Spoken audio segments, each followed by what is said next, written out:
Yeah, welcome to the Mosemax Empire. Remember, subscribe, like and comment.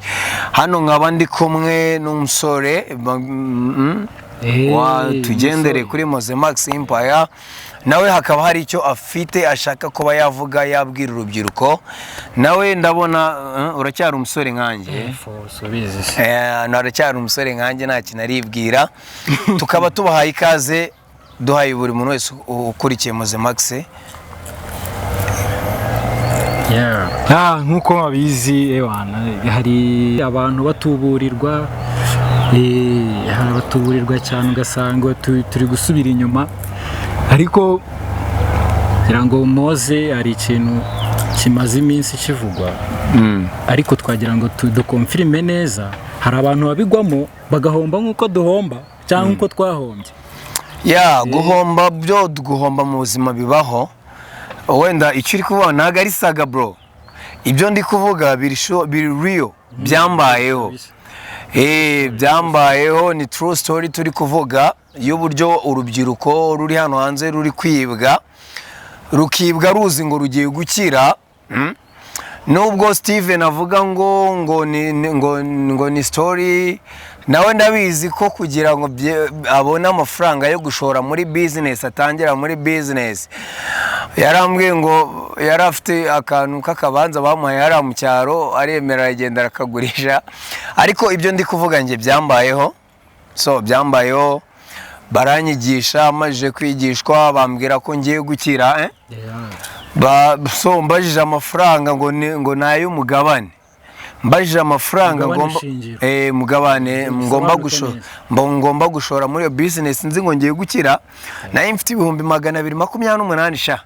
228 ndi gupanga kuguramo akantu. Hari akantu nari naya planningiye, baranyigisha, bamaje kunyigisha bambwira ko mu kwezi kumwe nshobora kuba nagira amafaranga yagura imodoka. Ariko se Steve, tujye dutekereza koko nk'abantu, ni gute mu kwezi kumwe ushobora gukorera amafaranga agura imodoka? Washoye 228, bakubwiye ko ugiye gukira, ariko uburyo babikubwiramo, ngewe uburyo bambwiyemo, barabimbwiye ngira ngo koko ndakize, karabaye, birarangiye. Umuhungu rwose wambaye ikote baba bambaye neza bro, yari tuburira umuntu ku mafaranga nawe utayafite. yari yambaye congo yayindi nabona ko igura nk'ibihumbi 200 koko, yambaye ikote ryiza ewan. Mbona koko uwo muntu ibyo avuga bishobora kuba ari byo.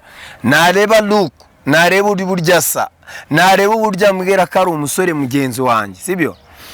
Koko aranyigisha, anyereka uburyo ibintu ari uruhererekanye. Wenda aranyigishije, aranzanye, amajije kunzanye, hari kuyo natanze, hari make bari bumwandikireho.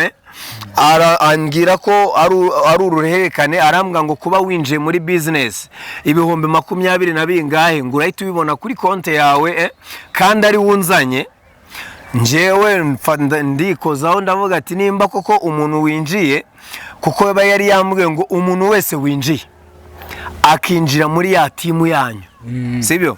Muri ya timu mwubatse, ngo buri munyamuryango wese urimo ngo ahita yandikirwa 20.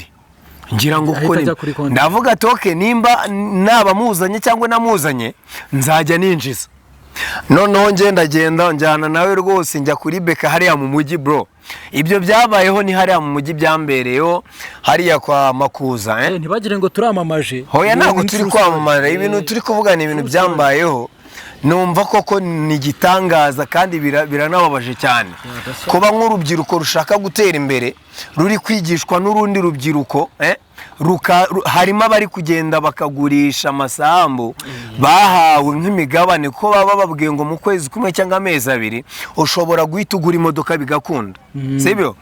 Nje nafashe amafaranga ndagenda nshyiramo ATM card, amafaranga ibihumbi 228 birasohoka, ndayabara neza sha. Nari mfite n'inzara, uzi inzara nari mfite mana we, uzikore nari natinye no kuba nakoraho n'igihombe, kuko hari icyo nari ndi kuyapangira. Noneho umuntu ankubita amasomo, koko amasomo maje kumfatisha, tujyana kuri banki ncomekamo. amafaranga arasohoka ndayabariza 5 n'iza 2 ndamuhereza 228 uri kumva noneho njyewe maje kuyamuha uzi ikintu yankoreye wase ku gatemo yarambwiye ati noneho hano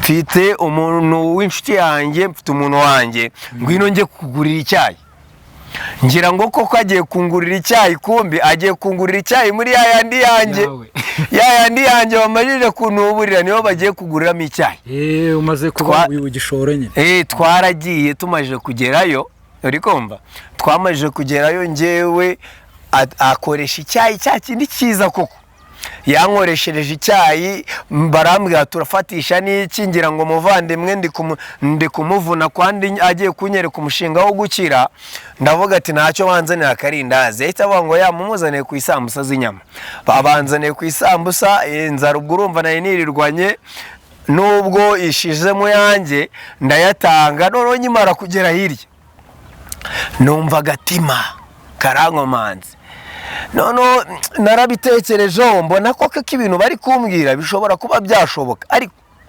anyway nekereje neza nsanga bya bintu ntibivamo ndavuga se nje guteza ingaru kandi twarangije kwishyura kuri konti ibintu ndi kuvuga ntago ari ukubeshya company zirahari kandi ziranazwi zero official ndakeka ko zishobora kuba zifite n'ubuzima gatozi ariko icyo bari gukora nta kindi usibye kunyaga urubyiruko utwatundi twari tudufite umunyeshuri urangije kwiga kagashoro yarabonye ko kuba yatangiza agashinga gatoya bakamwigisha yandi yose agahita yatanga kandi yaramuvunnye kuyakorera uko ni ukuri hagati aho nguciye mu ijambo yego ibaze ukuntu umuntu agutetse imitwe wowe ubwawe wari wanze kuyaryamo uvuga ati mfite ikintu ndi buze kuyamaza cyangwa kizangirira n'akamaro mu gihe kizaza kirekire sasa bagutetse umutwe bakuguriye mu yawe wari wanze no kuryamo wari wanze no kugura no gushyiramo n'umukandi gashinga runaka k'amafaranga makeya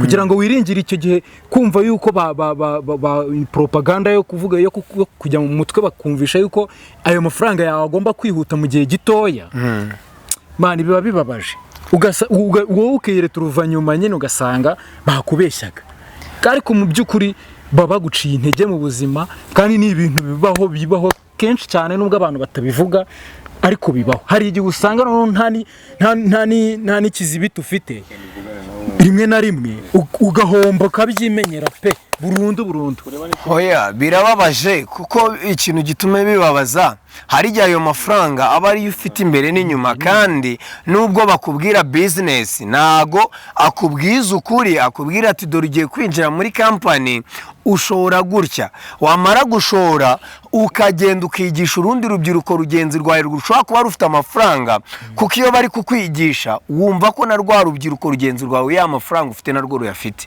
noneho barakwigisha bakakwemvisha uburyo uzajya kwigisha rwa rubyiruko rugenzi rwawe cyangwa famiye yawe mama wawe papa wawe nabo bakaza bakabafata buguzi sibyo bakakubwira ngo amafaranga ngazajya kuri Equity ngo umuntu umwe arinjira bagahita bayadepoza kuri Equity nje niko byangendekeye uri kumva noneho njyewe naratashya agahinda karanyica numva nanarira ariko mbona nta muntu w'umugaburira noneho nditekerezaho neza maje kwitekerezaho mbona ibintu bambwiye ntibishoboka kandi amafaranga yanjye nayishyuye kuri telefone nta nubwo bayariye sibyo kuko company nayo irahari ndavuga ati noneho sasa ubwo amafaranga yanjye batayariye nje mpamagara uwanyinjijemo sibyo rwose ninjijwemo n'umusore usa neza byatari ndamubwira ati rero njyewe ibintu byanyu ntibituburano ntago bikora njyewe ndaza kuri company mwakoze inama ndateza akaduruvayo kandi ningateza muransubiza yanjye umuhungu arambwira ati ahubwo weho turagufunga company irazwi company ifite ubuzima gatozi weho abantu bose bayirimo uraba witwaje iki ni iki witwaje ku buryo ahubwo weho nuhagera turagufata tugufunge noneho njyewe nditekerezaho neza mbona koko nimba ari company sinzi nimba banatanga umusoro ndavuga ati nimba ko kizwi hakaba harimo abayizi birambera ingaru dusubiye inyuma gato kugira ngo babyumve neza, umuntu wakwinjijemo yari inshuti yawe cyangwa se ni umuntu byagenze gute kugira ngo haboneke uwo muntu kwinjizamo, kugira ngo babyumve neza, kugira ngo inshuti zacu z'urubyiruko ze zimenya ahantu zihera kugira ngo zigarukire hafi bitaragera kure. Uwo muntu ntago twari tuziranye, ukuntu byagenze, uburyo ndi bunafatwe n'ibyo bibeshyo byabo, uri kumva. Hari umubyeyi mfata nka mama, yego, we baramutumiye, uri kumva, aragenda baramwigisha, bamufatisha ya masomo yabo, kuko aragushushanyiriza, yamara kugushushanyiriza agafata na bike n'urupapuro akakwereka uburyo ushobora kubaka groupe, ku buryo mu kwezi cyangwa mu mwaka ushobora kuba uri mu bamiliyoneri, uri kumva. Noneho bamwigishije, araza arambwira ati rero Moise, weho uzaze tujyane, kandi njye nabonye, nawe yarampamagaye arambwira ati nabonye umushinga tugomba gukira byihuse, kuko uwo mubyeyi yifuzaga icyiza cyangeraho, nta kibi yanyifurizaga, uri kumva. Nk'umuntu bamurangiye ikintu cyatuma akira vuba, sibyo? Nanjye aravuga ati mfite umuhungu hariya umeze nk'umwana wanjye, reka nanjye mumenyeshe ibyo byiza namenyeshejwe, kugira ngo nawe atere imbere, kugira ngo nawe ntere imbere. Noneho turajyana, tumajije kujyana, tugezeyo baratwigisha, njye baranyigishije kuko bari baramwigishije, ndebye mbona urungano rungana nanjye rurimo, kuko nabo barangije kwambara ishusho yo kubeshya. Aragenda akagura kositimu nziza, agashaka n'ako gacongo, ukabona kuko ni umuntu ukeye, ukavuga ati ko kino bizinesi yaragabuye cyane. Kandi noneho umuntu wese uyirimo, kuko aba azi ko yayinjiyemo kandi akeneye umuntu mushyashya kuzana, kugira ngo abashe kuba yabona wenda ya pourcentage bamubwiye ko wa muntu yishyuye, akakwigisha. We ntago yakanga kukwigisha, arakwigisha ku buryo nawe ushobora kwemera cya kintu ari kuvuga. Nkaba ndi kugira inama urubyiruko rugenzi rwanjye ko bagomba kwirinda ubutekamitwe bwo kwigishwa ngo barinjira muri kampani, ngo mu maglobo ngiki, kugira ngo babona rutayo bari bafite, na twa tundi mwari mufite bari kutubanyaga nk'uko nanjye batunyaze.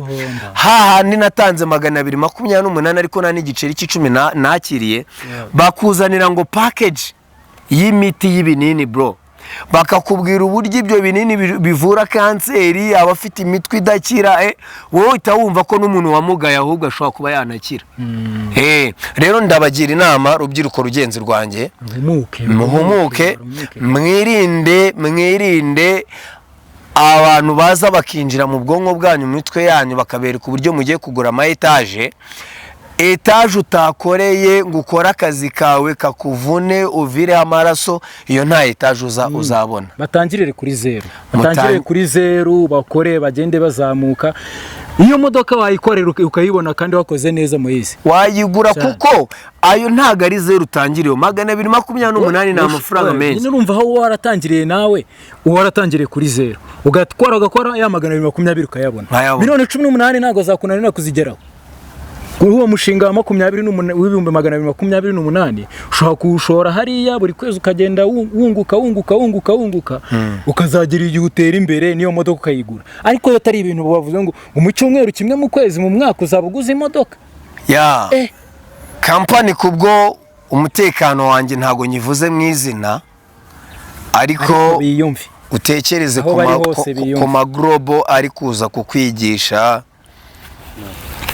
Nkaba nkushimiye wowe ukurikiye Mozemax Empire, kanda subscribe kugira ngo ibiganiro byose tuzajya dukora bijye bikugeraho neza, kandi naka like naga comment ku buryo wumvishe kuri izi nama turi gutanga.